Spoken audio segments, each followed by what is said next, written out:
Hi అండి. Welcome to my channel. So, మనము hemming పట్టీ వేసుకుంటాం గదండీ నడుముకి. అది ఎలా వేసుకోవాలో చూపిస్తాను చూడండి. ఒక 1 ఇంచ్ క్లాత్ ఉండేలా. మనకి లైనింగ్‌కి అంచులనేవి వస్తాయండి, మిషన్ అంచులు. అటు సైడ్ ఒక 1 ఇంచ్ ఉండేలా చూసుకొని కట్ జేసుకోండి. కట్ చేసుకున్న తర్వాత ఇలా మన బ్యాక్ సైడ్ వైపు, రైట్ సైడ్ వైపు పెట్టుకోవాలండి. రైట్ సైడ్ వైపు పెట్టేసుకొని మనము బ్యాక్ సైడ్ డాట్స్ వేసుకుంటాం గదా! డాట్స్ వేసుకున్న దగ్గర చిన్నగా మలిచి కుట్ట అనేది వేసేసుకోవాలి. ఒక పాదం మందం కుట్ట అనేది వేసేసుకోవాలండి చివరి వరకి.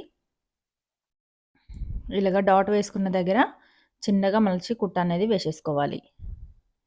చూడండి ఇలాగ చివరి వరకి పాదం మందం కుట్టుకుంటూ వచ్చామంటే మనకి నీట్‌గా వచ్చేస్తుందండి. తర్వాత పైనుంచి ఇంకొక కుట్ట అనేది వేసేసుకోండి.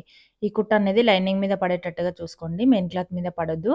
ఓకేనా? లైనింగ్ మీద పడిందంటే కరెక్ట్‌గా వచ్చేస్తుందండి. తర్వాత ఇలా మలుచుకొని ఎమ్మింగ్ చేసేసుకున్నారంటే మనకి ఎమ్మింగ్ పట్టీ అనేది రెడీ అయిపోతుంది. Thank you for watching.